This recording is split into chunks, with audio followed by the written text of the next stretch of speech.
Hello दोस्तों, नमस्कार। मेरा नाम है आकाश। तो दोस्तों, आज की इस वीडियो में हम लोग बात करने वाले हैं कि कैसे आप लोग मिठाई की दुकान को शुरू करेंगे। क्योंकि दोस्तों, मिठाई एक ऐसा चीज़ है कि हम लोग के घर में कभी भी खुशी का माहौल होता है या फिर कोई त्यौहार होता है या फिर हम किसी के घर जाते हैं तो फिर मिठाई हम लोग लेके जाते हैं। तो ये तो पक्का है कि मिठाई का बिजनेस कभी भी बंद नहीं होने वाला है, वो कभी डाउन नहीं जाने वाला है, हमेशा वो अप ही रहेगा। क्योंकि कभी ऐसा नहीं होगा कि खुशी का माहौल है और हम लोग नमकीन लेके आ गए घर पर, ऐसा नहीं होने वाला। ठीक है दोस्तों, तो आप बेझिझक मिठाई की दुकान अगर स्टार्ट करने का आपका मन में है तो आप आराम से इसको स्टार्ट कर सकते हैं। लेकिन कोई भी बिजनेस स्टार्ट करने के लिए हम लोग के पास उसका फुल प्रूफ प्लान होना चाहिए, जो कि मैं आपको इसी वीडियो में बताऊंगा कि कैसे आप इसका प्लान तैयार करेंगे और कैसे शुरू करेंगे मिठाई का बिजनेस। तो चलिए दोस्तों, वीडियो को शुरू करते हैं। उससे पहले दोस्तों, अगर आप हमारे यूट्यूब चैनल पर नए आए हैं तो चैनल को सब्सक्राइब कर लीजिएगा, इसी तरह के और भी बिजनेस और अर्निंग से रिलेटेड वीडियोस को देखने के लिए। तो मिठाई का दुकान स्टार्ट करने के लिए हम लोग को सबसे पहला काम क्या करना होगा कि एक लोकेशन चयन करना होगा कि आखिर हम लोग किस जगह मिठाई का दुकान खोलेंगे जहाँ पर अच्छा खासा मिठाई का दुकान हम लोग का चलेगा और उससे हम लोग अच्छा कमाई भी कर सकते हैं।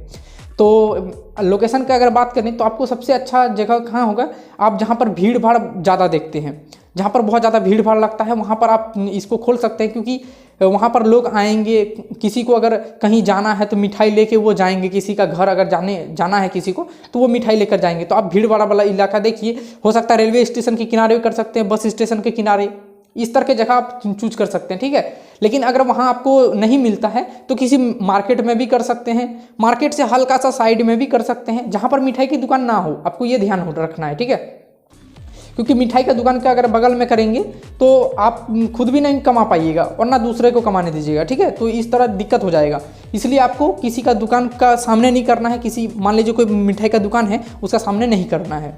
लेकिन हाँ, भीड़ भाड़ वाला दुकान अच्छा सा जगह देखना है जहाँ पर मिठाई की दुकान चले, आप वो खुद से कर सकते हैं डिसाइड। ठीक है, तो पॉइंट नंबर 2 में हम लोग का आ जाता है कि जहाँ पर हम लोग लोकेशन का चयन करेंगे वहाँ पर रूम एक किराए पर लेंगे। ठीक है, रूम किराए पर लेंगे, या फिर आपका अगर ज़मीन है तो वहाँ पर मकान बनाएंगे। अगर वो सब भी नहीं, अगर आपका घर का सामने ही भीड़ भाड़ लगता है तो फिर आप अपना घर से ही स्टार्ट कर सकते हैं, कोई दिक्कत नहीं है। चलिए, ये पॉइंट नंबर 2 हम लोग समझ गए। अब पॉइंट नंबर 3 में हो जाते हैं हम लोग। तो मिठाई बनाने के लिए सबसे ज़्यादा हम लोग को क्या उपयोग होता है? दूध, चीनी, मैदा और बेसन।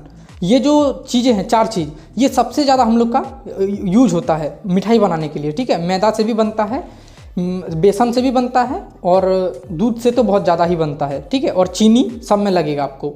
तो इन 4 चीज़ों को आप लोग को कहीं एक अच्छा सा होलसेलर देख लेना है कि वो हम लोग को अच्छा से दे दे। एक ही होलसेलर के पास चारों चीज़ नहीं मिलेगा, अलग अलग मिलेगा। मैदा और बेसन हो सकता है एक होलसेलर के पास आपको मिल जाए, लेकिन दूध और चीनी ये दोनों अलग अलग से लेना पड़ेगा आपको। तो आप लोगों ने समझ लिया कि आप लोग को होलसेलर से जो भी सामान लेना है होलसेलर से लेना है, ताकि आप लोग को थोड़ा सस्ता मिल जाए और आप प्रॉफिट उससे ज़्यादा कमा पाएँ। पॉइंट नंबर 5 की दुकान में हम लोग को क्या क्या सामान की आवश्यकता होगी। तो सामान जैसे आप मान सकते हैं कि टेबल, कुर्सी, ये सब चाहिए बैठने के लिए, क्योंकि लोग मिठाई खाने के लिए भी आएंगे। ठीक है, तो आपको बैठने की पर्याप्त जगह रखना होगा। उसके बाद आपको बिजली कनेक्शन लेना है, जैसे कुरकुरे, मिक्सचर आदि, ये सब बहुत सारे नमकीन, ये सब आपको सजा के भी रखना है। तो फिर आप दीवार के लिए काउंटर भी बना सकते हैं, और एक आपके लिए काउंटर जो सामने रहेगा।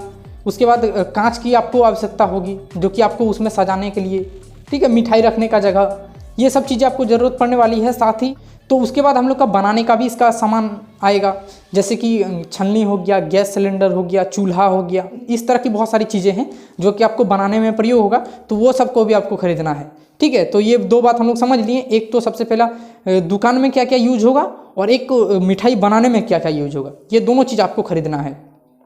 ठीक है, जो काउंटर होगा वो किसी अच्छे से फर्नीचर के मेकर से बनवा लीजिए आप, वो थोड़ा सस्ता बना के दे देगा। ठीक है, रेडीमेड खरीदिएगा तो आपको थोड़ा ज़्यादा महंगा लग जाएगा। तो पॉइंट नंबर 6 में हम लोग आ जाता है दुकान का डिजाइन।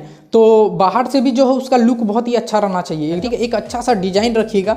दुकान का जो फ्रंट साइड है वो बहुत ही अच्छा रखिएगा, उसमें हो सकता है आप लाइटिंग कर दें, वो अच्छा लगेगा। आप कांच बहुत सारे लगा सकते हैं, शीशा जिसको बोलते हैं, कांच लगा सकते हैं, उससे आपका दुकान जो है देखने में अच्छा लगेगा। और शुरू में काउंटर में जो है आप बहुत सारी मिठाइयों को सजा सकते हैं, उससे भी बहुत ज़्यादा देखने को मिलेगा। किसी को अगर मिठाई लेने का रहेगा तो वो वहीं से बता देगा कि हमको ये वाला मिठाई चाहिए या ये वाला चाहिए, वहीं से आपको कांच में लगा दीजिएगा तो वहीं से आपको पता चल जाएगा। ठीक है, चलिए पॉइंट नंबर 7। तो पॉइंट नंबर 7 में हम लोग को आ जाता है जरूरी लाइसेंस लेना इसके लिए, मिठाई की दुकान के लिए। तो मिठाई एक खाने पीने वाला चीज़ है, तो इसके लिए आपको एक जरूरी लाइसेंस लेना होगा, वो है FSSAI के द्वारा एक लाइसेंस आपको दिया जाएगा, जो कि खान पान से रिलेटेड लाइसेंस होता है, ठीक है। तो वो आपको लेना है, और एक लाइसेंस और लेना आपको, जो कि आपके दुकान के लिए होगा, ठीक है। ये 2 लाइसेंस आपको लेना है, जिससे आपको कोई भविष्य में दिक्कत नहीं होगा।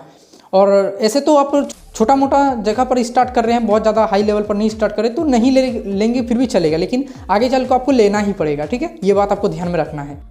तो ये लाइसेंस आपको लेना कहाँ से है, तो FSSAI के वेबसाइट पर आप जाके ले सकते हैं इसका लाइसेंस। और जो आपका दुकान का लाइसेंस होगा वो आप जाके आपका नगर पंचायत या फिर नगर परिषद कुछ भी हो, वहाँ से जाके आप ले सकते हैं इसका, ठीक है, लाइसेंस। अब 8 नंबर हम लोग का आ जाता है कि आपको मिठाइयाँ तैयार करने के लिए कारीगर चाहिए। तो कारीगर एक अच्छा सा आपको रखना होगा, और साथ ही कुछ हेल्पर भी रखना होगा, ठीक है।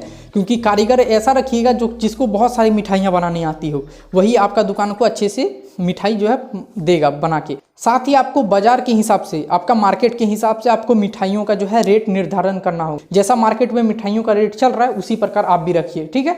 अब हम लोग का पॉइंट नंबर 9। पॉइंट नंबर 9 में हम लोग यही जानेंगे कि दुकान का हम लोग प्रचार कैसे करेंगे। तो दुकान का प्रचार आप बहुत सारे तरीकों से कर सकते हैं, ठीक है। ऑनलाइन तो कर ही सकते हैं, जैसे फेसबुक, व्हाट्सअप, इस चीज़ों से छोटा सा बैनर बना के आप सबको शेयर कर सकते हैं। एक वो हो गया ऑनलाइन तरीका।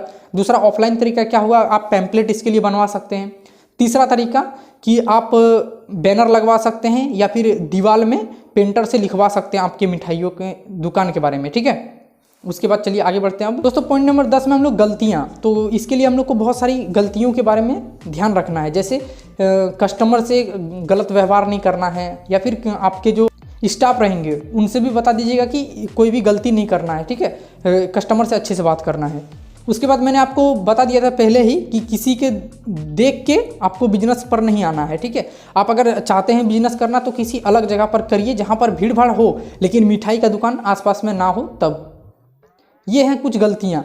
उसके बाद पॉइंट नंबर 11 में दोस्तों हम लोग का यही है कि हम लोग को इसके लिए कुल खर्चा कितना लगने वाला है। तो आप इसमें 1 से 1.5 लाख रुपया आराम से रख लीजिए कि इतना आपको खर्चा हो ही जाएगा टोटल चीज़ करवाने में, ठीक है।